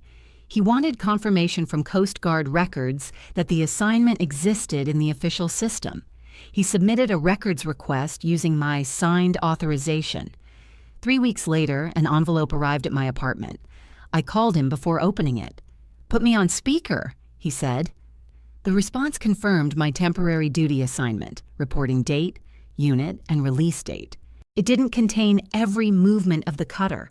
That part remained in Chief Cortez's log. Together, the records did what we needed. The Coast Guard confirmed I was assigned. Chief Cortez's contemporaneous notes confirmed the cutter was underway. He came over that afternoon and read the response himself. "No conflict," he said. "No missing date. No." He added it to the attachment list. The following day, we took the completed packet to a notary. Chief Cortez signed the letter in front of her. His signature was firm and plain. I signed a short statement confirming the employment records and the circumstances in which I had received the ledger copy. The notary stamped both pages. Chief Cortez made 3 complete sets. "One for Hannah," he said, "one for you, one for me. What happens if the credit union loses theirs? They will not. You don't know that." He looked at me. "You have been paying attention. I had a good teacher." We still sent the referral by certified mail. Hannah had told us we could deliver it in person, but Chief Cortez wanted a mailing record with a date and tracking number. He also sent a secure electronic copy directly to her office. The paper packet arrived on February 9th. Hannah emailed confirmation that afternoon. Referral received and placed in the spring compliance reconciliation file. Associated archived materials remain under preservation hold. I printed her message. That gave us the lever. It wasn't the logbook by itself. Melissa could call it an old man's personal notes. It wasn't my grandmother's message by itself. My parents could call it an elderly woman trying to comfort me. It wasn't the ledger page by itself. Melissa had already used that against me. The power came from the documents confirming one another. The ledger supplied the dates. The Coast Guard supplied my assignment. Chief Cortez's log supplied the cutter's location. The credit union supplied the canceled checks. My grandmother's inquiry explained why those checks still existed. Lauren's statement and the termination letters showed the accusation was still being used. The formal letter connected them and placed them inside a process Melissa didn't control. After Hannah confirmed receipt, I stopped by Chief Cortez's house. He had the postal receipt clipped to his copy. "What do we do until March?" I asked. "We wait." "I'm not good at waiting. You spent 8 years in the Coast Guard. Half your career was waiting for a part. That was different. No, you simply had tools in your hand." I walked to his dining table and looked at the copy of the letter. Should I warn my parents? No. They could be personally responsible for the loan. They are account owners. They will be interviewed. My mother will say I did this to hurt Melissa. Your mother has said many things. My father may try to move money. If he does, the credit union will see it. I sat down. What if Melissa convinces them to close the account? The preservation hold remains. What if she destroys the company ledger? We have the page she sent and the bank has its own records. What if she says Grandma signed those checks willingly? Then she can explain why the signatures do not match. He let the silence sit for a moment. "You are still rehearsing a family argument," he said. "This is no longer a family argument." I looked at him. "What is it?" "A documented account discrepancy attached to a regulated loan." That was much less dramatic than anything Melissa would say. It was also harder to dismiss. At the end of February, Hannah called. The reconciliation file had been formally opened. She had compared the referral against the archived records again and found no error in the dates. "Mr. Cortez's letter will remain the initiating document," she said. "The account review now has to answer the conflict it identifies. Can Melissa stop it? No. Can my parents? No. When will they be contacted? After the preliminary comparison is complete." I thanked her and hung up. Then I opened my copy of the letter and read the sentence that mattered most. She could not have been physically present at Sims Bay Seafood on the dates attributed to her. For 10 years, Melissa's story had depended on nobody checking where I was. Now the question was sitting in the credit union's official file, and it had Chief Cortez's name under it. 2 days later, my mother called and asked whether I had seen the chamber announcement. "No. You should look at their website." "Why?" "Melissa's being honored." I opened the site while she was talking. A photograph of Melissa filled the top of the page. She stood in front of Sims Bay Seafood wearing a white blouse and holding a clipboard. The building had been photographed from an angle that hid the older loading dock. The headline announced her as the Terrebonne Parish Businesswoman of the Year. The article credited her with preserving a family company during difficult years, expanding its cold storage capacity, and securing new financing for future growth. My mother read part of it aloud as if I wasn't looking at the same page. "They mention your grandmother, too," she said. "It's really nice." The article called Melissa the third-generation leader of Sims Bay Seafood. It didn't mention my parents' ownership. It didn't mention the loan amount. It didn't mention that the cold storage expansion still wasn't complete. "What does the award involve?" I asked. "There's a gala at the Civic Center. The chamber wants the whole family there." "When?" "Next month." I checked the date. It fell during the credit union's spring reconciliation. "Who's sponsoring it?" "Several businesses." Bayou Gulf Credit Union's logo appeared at the bottom of the page. "Are you coming?" my mother asked. "I don't know." "You should. Whatever issues you have with your sister, this is important for the family. What issues do I have with Melissa?" My mother went quiet.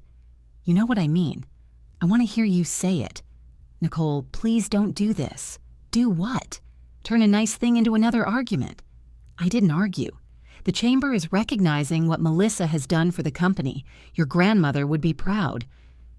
I looked at the note beside my computer. "I'm not sure about that." My mother's voice cooled. "Well, I am." She ended the call soon afterward. I forwarded the announcement to Chief Cortez and Hannah. Chief Cortez called within 5 minutes. "They are giving her an award for the loan, for the turnaround funded by the loan. Has the turnaround occurred?" "Not that I can see." He read the article while I waited. "Are you going?" "I haven't decided." "You are." "Why?" "Because your absence will become part of her story." "I don't want to sit at a table and clap, then do not clap." Hannah replied later that afternoon. Bayou Gulf's president had purchased a sponsored table. She was already expected to attend. She couldn't discuss the review by email, but she asked me to call her office. "The preliminary reconciliation is moving faster than expected," she said when I reached her. "What does that mean?" "It means the signature comparison was referred for a second internal review. The financial statements supporting the loan are also being checked against actual deposits and withdrawals. Will it be finished before the gala? I cannot promise that. Does the chamber know? No. Can the credit union warn them? Not based on an incomplete review. So Melissa might receive an award for a turnaround financed by statements you're questioning. I'm aware of the timing." She sounded uncomfortable, which told me more than her words did. "Will you be there?" "Yes." "Will you have the account file?" "Not at a public event." "Of course." She paused. "Mr. Cortez's initiating letter is part of the formal review packet. If the review reaches a conclusion before the gala, the letter will support whatever action follows. I didn't ask what action. She wouldn't have answered. A week before the gala, my mother called again. The chamber wanted a family photograph for the program and had scheduled a short planning meeting at the Civic Center. I told them you'd come, she said. You shouldn't have. It's 1 hour. Did Melissa ask for me? The chamber asked for family. That didn't answer the question. I went because I wanted to hear what Melissa said when she believed no one was checking her anymore. The Civic Center ballroom was being used for another event, so the committee met in a smaller room near the main lobby. Round tables had been pushed against one wall. Edward Stewart stood near a folding table covered with seating charts and printed programs. Melissa wore a blue suit and carried a leather folder. My parents arrived with her. My mother gave me a quick hug. I'm glad you came. Melissa looked me over. You're wearing that for the picture? I had on black pants and a pale green blouse. Yes, the photographer said business attire. This is business attire. She opened her folder. Fine. Edward greeted me and thanked me for supporting the family. We'd like to mention your Coast Guard service in the introduction, he said. It reflects well on the whole Sims family. Melissa looked up sharply. My service isn't part of her award. No, but the family history is part of the presentation, Edward said. Your grandmother founded the company, your parents continued it, and now you're leading the expansion. I'd rather keep the focus on the business. My father nodded. That makes sense. Edward turned to me. Do you currently work with Sims Bay Seafood? No. She lives here again, my mother added. She's doing bookkeeping. Melissa closed her folder. Not for the company. The photographer entered before Edward could answer. He arranged us in front of a plain wall. Melissa stood in the center. My parents stood on either side of her. I was placed beside my father. After 2 photographs, Melissa asked to see the camera screen. Can we take one with just the company leadership? Edward looked toward me. That may be useful too. I stepped away without being asked twice. The second photograph showed Melissa between my parents. All 3 of them smiled. Once the photographer left, Edward reviewed the gala schedule. Bayou Gulf Credit Union would be recognized as a sponsor before the award. The mayor would speak briefly, then Edward would introduce Melissa. We'll have the plaque on stage, he said. After your remarks, we'll bring the family up. Melissa turned a page in her folder. Nicole doesn't need to come on stage. The room went still. Edward looked at her. We usually invite the immediate family. She isn't involved in the business. Neither are some relatives of previous recipients. This is different. How? Melissa glanced at me, then lowered her voice. My sister has a history with company money. My mother looked down at the seating chart. My father studied the wall behind Edward. Edward's face changed. What kind of history? She took money before she left for the military. I didn't move, Melissa continued. The family chose not to press charges. We handled it privately. Was she convicted of anything? No, because we protected her. My father cleared his throat. Maybe this isn't the place. It was the closest he came to stopping her. Melissa said, I'm not trying to embarrass anyone. I need the committee to understand why Nicole cannot be presented as part of Sims Bay Seafood. Edward looked at me. Ms. Sims, is that accurate? No. My answer was quiet. Melissa gave a small, tired smile. She's always denied it. Was there a police report? Edward asked. No, Melissa said. An insurance claim? No. Then what documentation exists? We have the company ledger. My mother spoke for the first time. Edward, this was a family matter. We don't need to get into it. Melissa turned toward her. You wanted Nicole included. He needs to know why she shouldn't be. My mother didn't answer. That was the moment Melissa committed fully. She had brought the accusation into a chamber meeting without anyone forcing her. She had called it documented. She had described my parents' silence as protection and my Coast Guard service as an escape.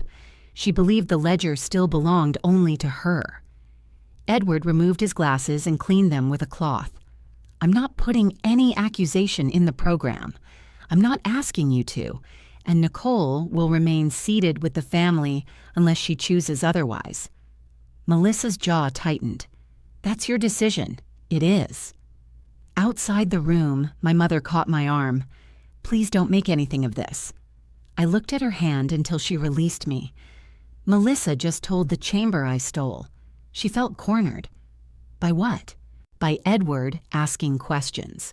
He asked whether I worked at the company. My father joined us. Let's all calm down. I'm calm. Then act like it, he said. Melissa walked past us carrying her folder. I knew inviting her was a mistake.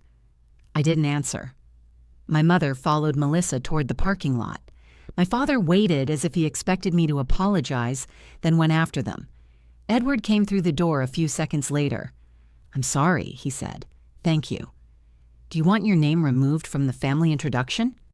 No. He studied my face. All right. Did Melissa provide the ledger? No. If she does, please preserve whatever she sends. His eyebrows lifted. Is there something I should know? Not yet. That was all I gave him. Melissa had noticed my questions. She didn't know what I had found, but my refusal to argue unsettled her. For the next week, she called our parents more often. I knew because my mother began leaving messages asking me to promise I wouldn't create a scene at the gala. I never returned those calls. Chief Cortez received a formal invitation through Bayou Golf's sponsor table. Hannah had arranged it without telling me until the seat was confirmed. You'll sit with the credit union? I asked him. Yes. Does Melissa know you're coming? She knows my name? She's heard it. Then perhaps. The afternoon before the gala, Hannah called. The preliminary reconciliation is complete, she said. I stood beside my kitchen counter. And? The questioned counter signatures were not made by the people whose names appear on the checks. The financial statements supporting the expansion loan contain material inconsistencies. Can you say who made the signatures? The comparison attributes the repeated writing characteristics to Melissa. I gripped the edge of the counter. What happens now? The loan is being prepared for referral to the fraud committee. No award should be presented on the credit union's representation that the financing was sound. Have you told Edward? Not yet. The credit union's president will speak with him at the gala before the presentation. Why wait? Because Melissa and your parents are account representatives. Notice has to be handled carefully. I understood. I didn't like it, but I understood. At the gala, my parents sat with Melissa near the stage. I took the seat at the far end of their table. The plaque rested on black cloth beside the podium. Edward moved between tables, greeting guests. Hannah sat with Bayou Golf's president. Chief Cortez sat beside her with a white envelope inside his jacket. Melissa watched the credit union table more than once. Before dinner ended, she approached Edward near the stage. I stood nearby because my mother had asked me to join the family for the introduction. Melissa leaned toward him. I'm only trying to protect the company, she said. Nicole has a documented history of theft. She shouldn't be anywhere near our financial records. My mother stood beside her. My father was close enough to hear. Neither corrected her. Edward looked at me, then at the plaque. Melissa smiled. Chief Cortez rose from the sponsor table, removed the white envelope from his jacket, and walked toward us. He stopped beside me. Edward looked at the envelope. Chief Cortez, he said. Is something wrong? Yes.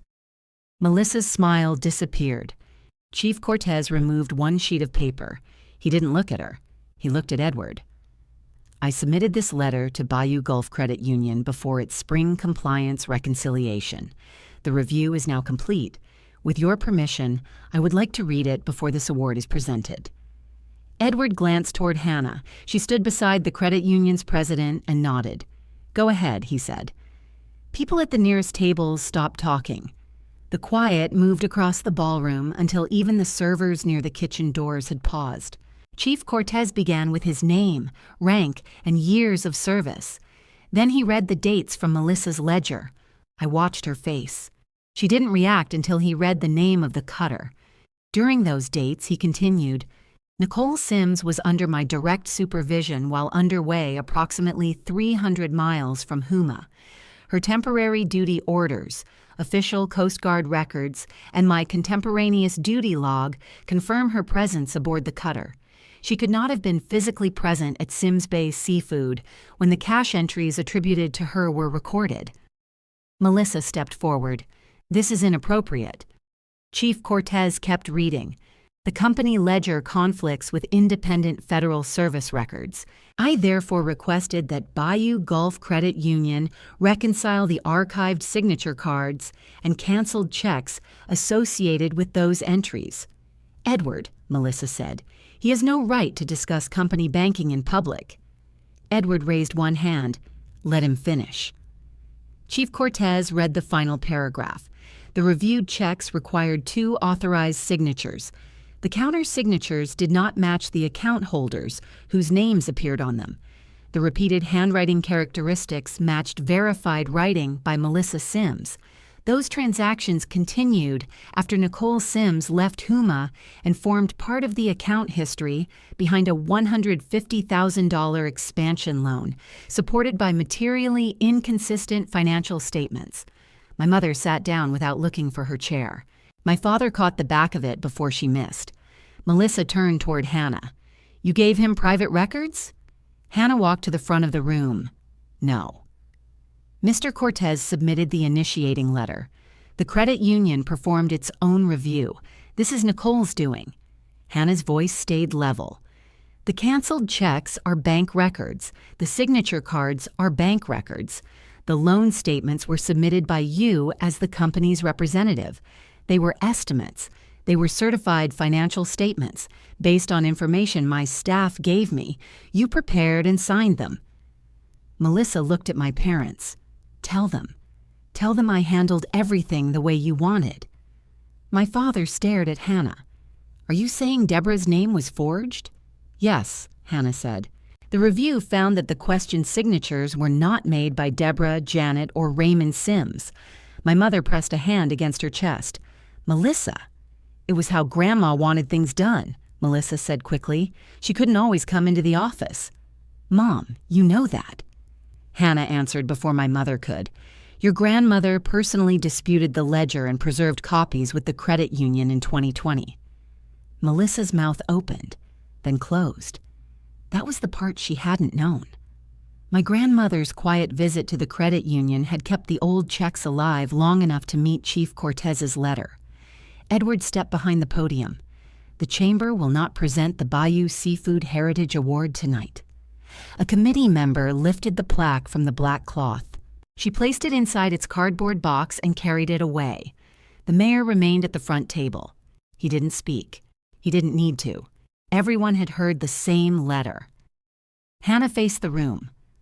Bayou Gulf Credit Union is referring the Sims Bay Seafood loan to its fraud committee for a full audit. Account access will be restricted during that process. Melissa looked at me. "You planned this." I said nothing. You couldn't stand seeing me recognized. I still said nothing. It ended because he had written down where I was. The audit took 6 weeks.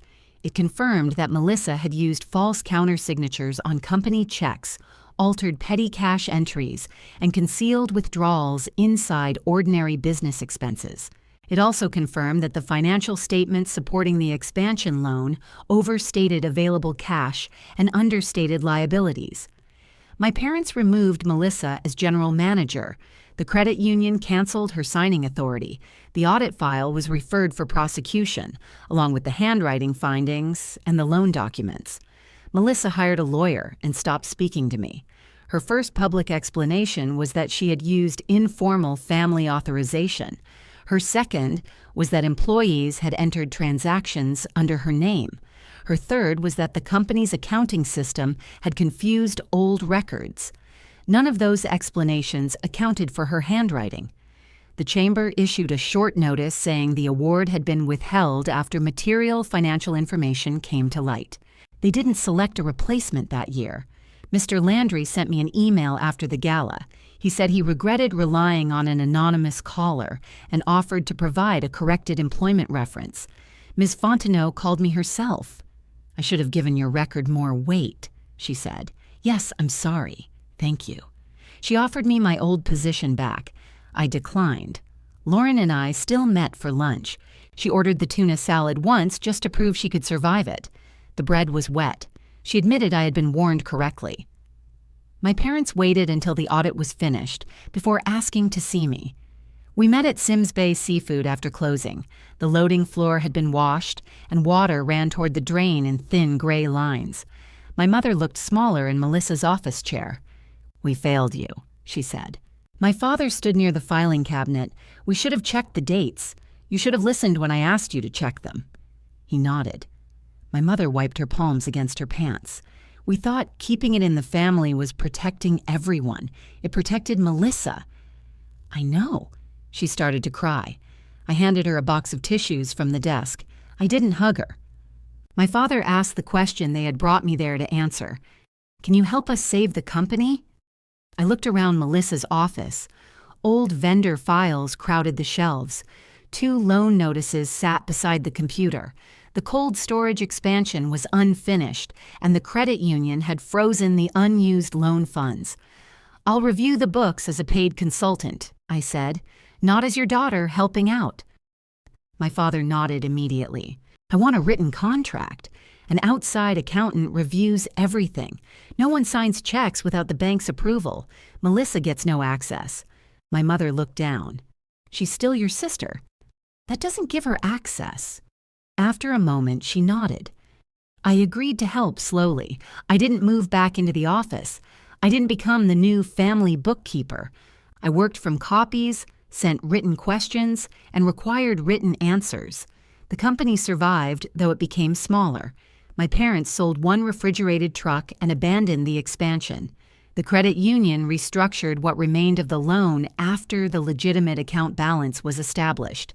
My relationship with my parents stayed limited. My mother began calling once a week. If she defended Melissa, I ended the call. My father learned to answer direct questions without saying he didn't handle that side of things. An apology didn't return the years they took from me. It only gave us a place to begin if their behavior remained different. I keep Chief Cortez's letter in the same box as my grandmother's note. Her message makes sense now. She told the credit union because she couldn't make her own family listen. That quiet act preserved the records that finally cleared my name. The last time I worked at Sims Bay Seafood, I finished a reconciliation after everyone else had left. I locked the file cabinet, turned off Melissa's old office light, and carried my folder through the loading area. My initials were on the final review page. This time, I had put them there myself. Truth can wait a long time when families refuse to check it. It still leaves a record. If you want more stories like mine, subscribe and tell me which city you're watching from.